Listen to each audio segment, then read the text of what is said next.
whatever young man carries the title of doctor is M. Canning's son. Mm-hmm. Maybe Patty Mac and Ryan are brothers. I was thinking the same thing. Both descendants of M. Canning.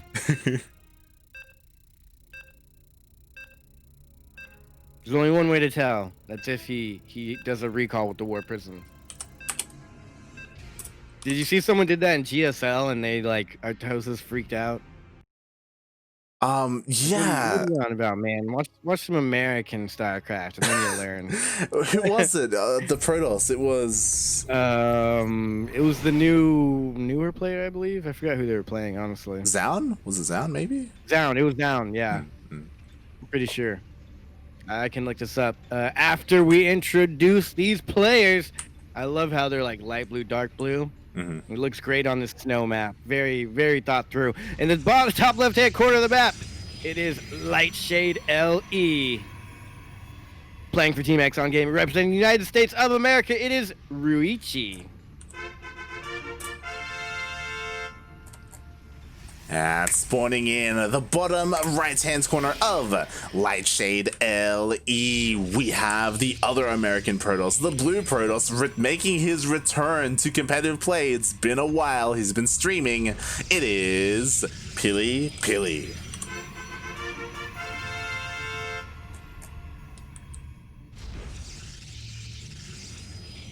I'm going to do a little fact check here because I just watched the clip earlier. And let's see. Yeah, it was. Oh no, it was Zest versus Solar. I guess Zest did it. There we go. Yeah, Zest did the recall to the mothership. Mm-hmm. And Tastos has lost their mind, and I was like, "Come on, that's an M. Canning move." I mean, I'm sure someone else did it, but M. Canning did it recently, beautifully. And in a great fashion. Look, he pioneered it, okay? M. Canning, yeah, he pioneered it. he had he might the have flag. not been the first, but he was the best to ever do it. Exactly. It's great. It's great how well he's been doing. And you know, here we have two other American Protosses. We have nothing but Protosses left right now in this tournament. Which one's gonna come out on top? We've got nothing but PvPs. This is great. Mm-hmm.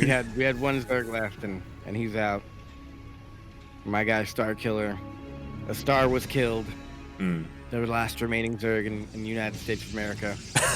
He's dead. And I like this. They never both go adept. You never see a PvP where both players go double adept. It's always one person adept, one person stalker.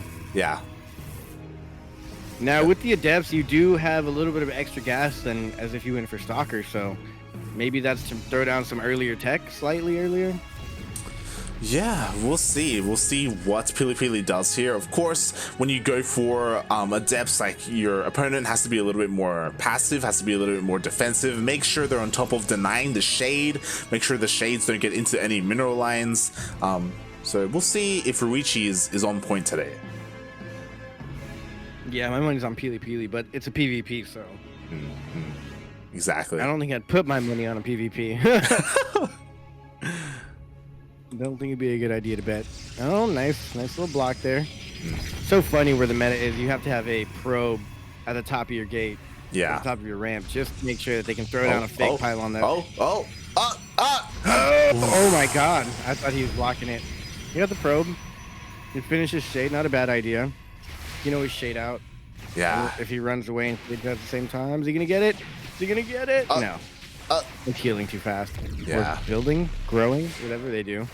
Warping. Expanding. You might get a stock. Almost gets a stalker, but in the end, PiLiPiLi's defense is good enough. He only lost a single worker. But PiLiPiLi, he's still here. He's got his adepts. He's still trying to find a way in. Ruiyichi should be on top of it. Yeah. He's buying time for his Oracle to pull up on him. He's getting more adepts. That's kind of crazy. Yeah, he's committing to the adepts. I guess he's hoping, and it could work, he's hoping for the Oracle to maybe pull the attention of the Stalkers and get some damage done, or the other way around, right? Yeah, I mean, I guess it works either way. He's pulling the Stalkers really far out. There's definitely going to be no defense for the Oracle here.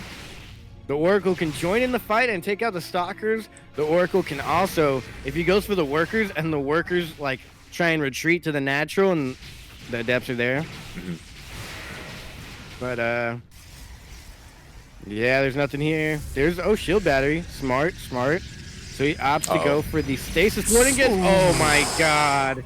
I'm gonna try and count this. 1, 2, 3, 4, 5, 6, 7, 8, 9, 10, 11, 12, 13, 14, 15 workers there. Jesus.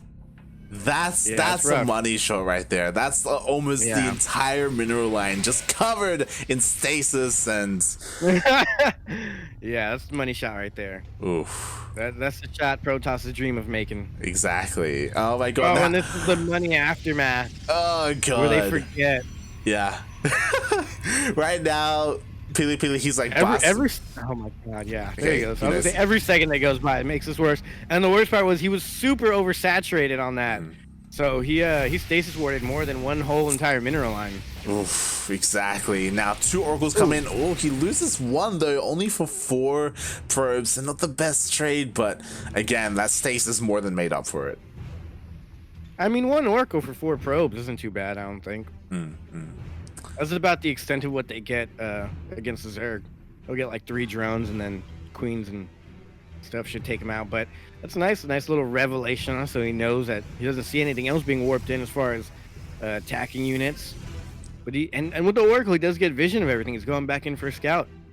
Yeah, he's going back in, maybe to get another cheeky stasis ward to see if Ruiyichi's paying attention, but this time he is paying attention. He pulls the boys, only loses 1 worker, or uses 1 worker, so he's much more on top of it.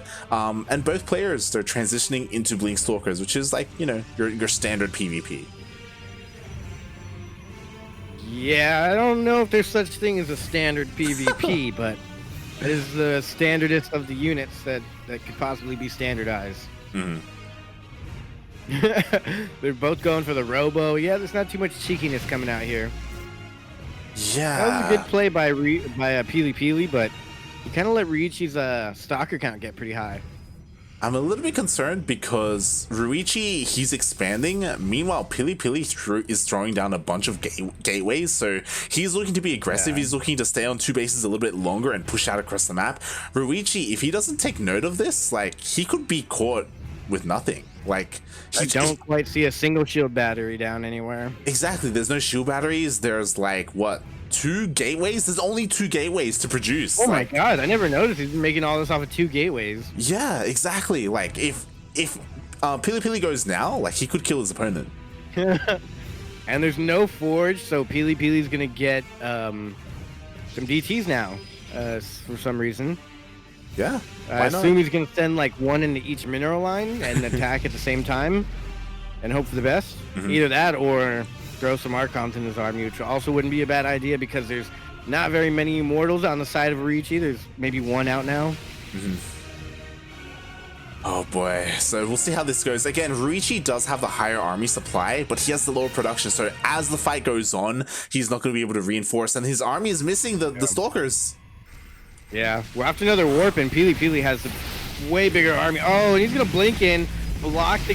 No production. Have to recall. He can't warp recall in. won't even help. Yeah, exactly. He's gonna recall, but it's not gonna be enough. Oh my god, he brings everything in, but again, because he depowered both gateways, Ruiyichi, he can't warp in any more Stalkers. This is all he has and all he's trying to hold with.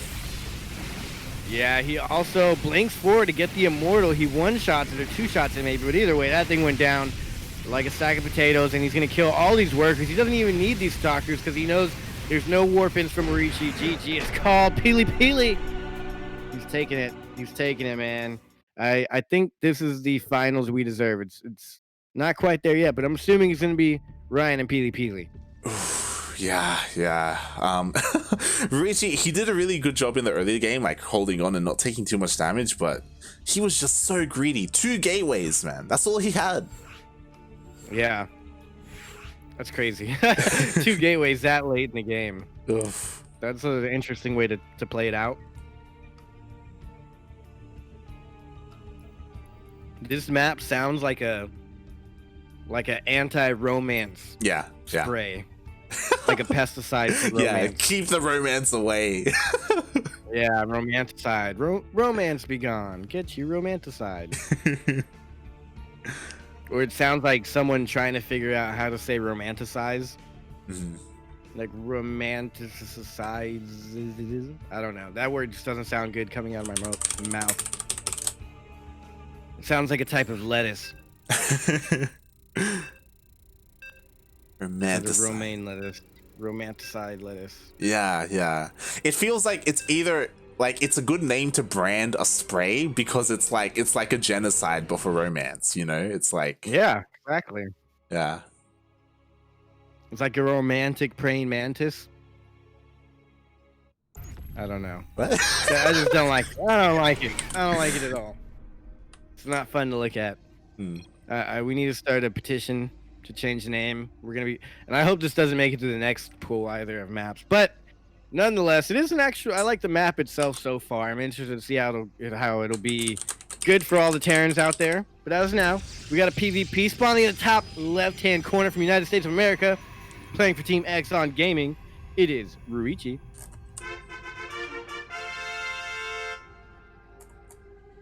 And spawning in the bottom right-hand corner of Romanticide LE, we have the American Protoss player, the blue Protoss, representing himself. He's teamless, he's blue, he is PiLiPiLi.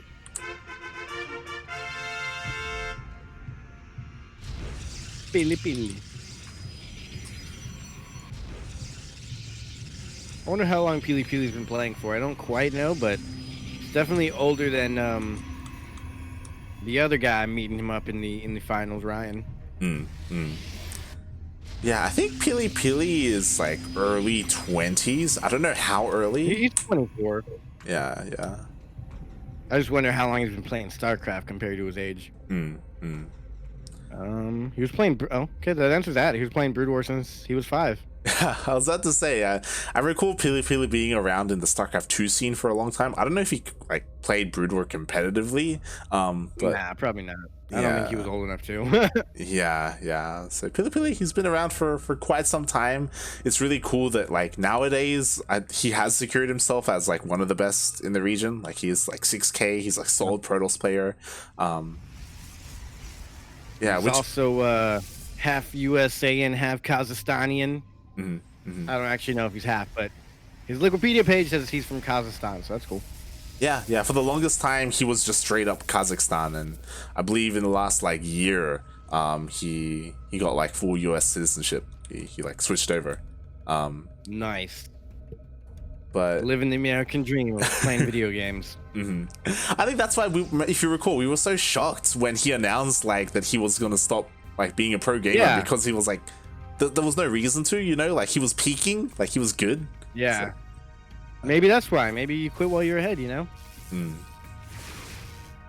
I think maybe he just wanted to think like, I don't know, like Jim and M. Canning, they're doing really good competitively, but still they claim to be just streamers. So, I mean, I think it's a whole lot of less pressure, really.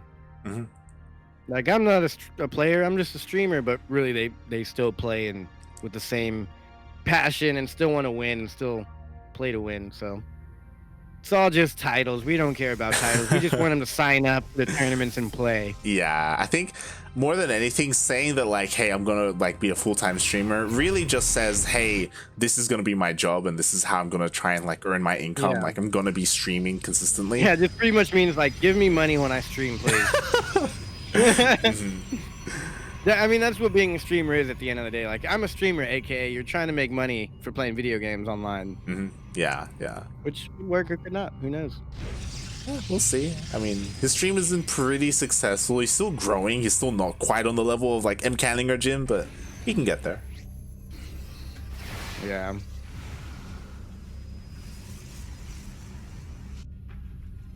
Okay, so I like the shield battery here. Yeah. PiLiPiLi. Only Ruiyichi can take two. So far, they've been pretty standard. Like, it looks like they're going to be meeting in the middle of the map as well, which I do still want to give the edge a little bit to the Stalkers here. But because of the shade, like, PiLiPiLi is going to force Ruiyichi back, or he should. I feel like the Adepts win because they take a couple of shots to kill an Adept. And, Adepts are cheap. Put an entire gateway up there. Yeah. which I He's think not I target like. firing either, so Yeah. there he goes. Like, I think I like it because if it was just a pylon, then he could have committed to the shade and just killed the pylon, to be honest, like with the amount of adepts he had. Couldn't do that to a gateway. Yeah, that was smart. Maybe that's why they started putting down batteries.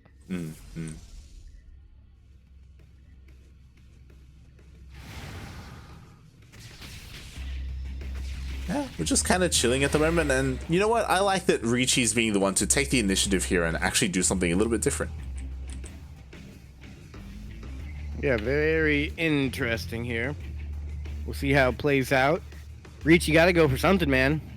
He's not doing too hot so far. Yeah. So we'll see if the DTs can do much. The thing is, PiLiPiLi, he's already got a robo on the way, so I imagine the first thing he's gonna want to get is an observer. I imagine. We'll see how greedy he is.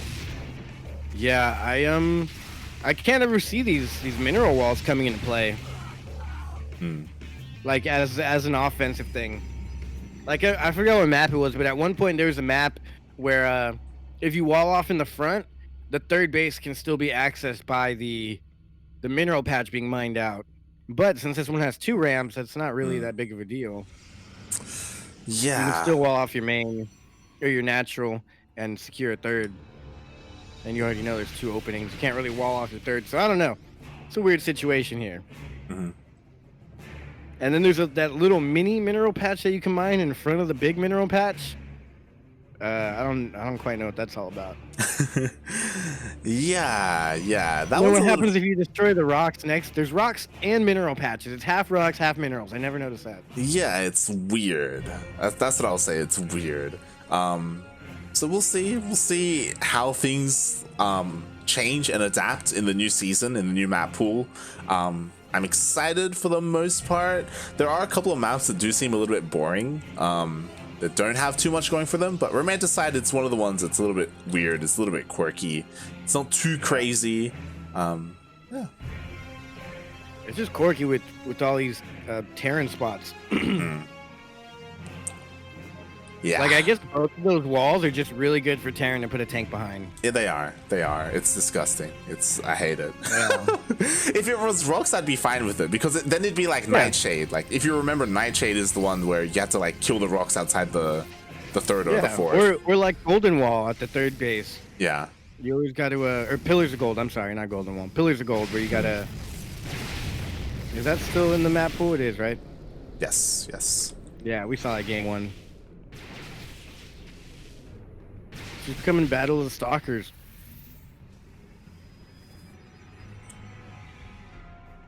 Yeah, the DTs didn't really get to do too much here. Even though Ruiyichi went for a very fast Dark Shrine, PiLiPiLi, now he's going for his own. So maybe going to show like his opponent how you're meant to do it, because they didn't really do too much.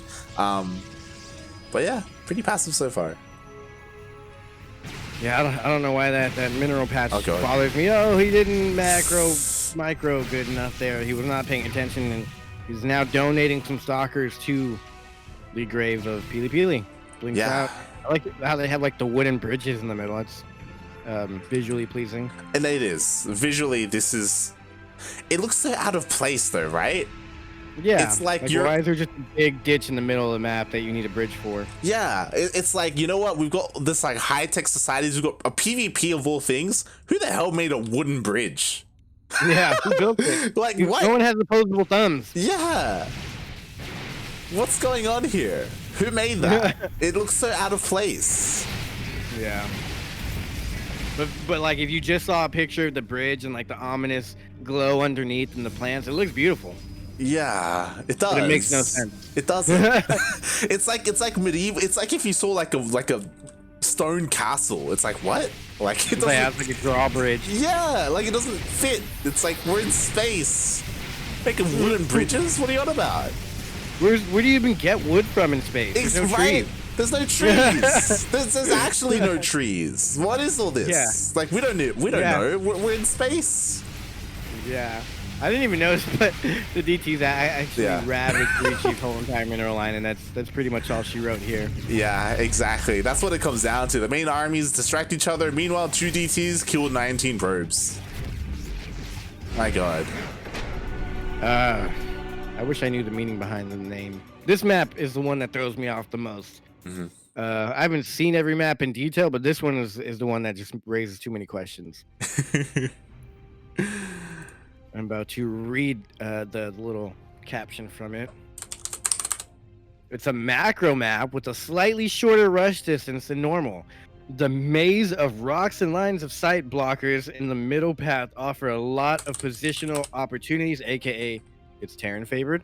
The mineral walls node values are at 10. So pretty much you're saying this is a Terran map. Yep. Submitted to the Team Liquid map contest created by Maras. Terrible. Terrible. You're like, yeah, awful. This is disgusting. Like, what are you doing? What are you doing right now? Who votes on these maps? Oh, God.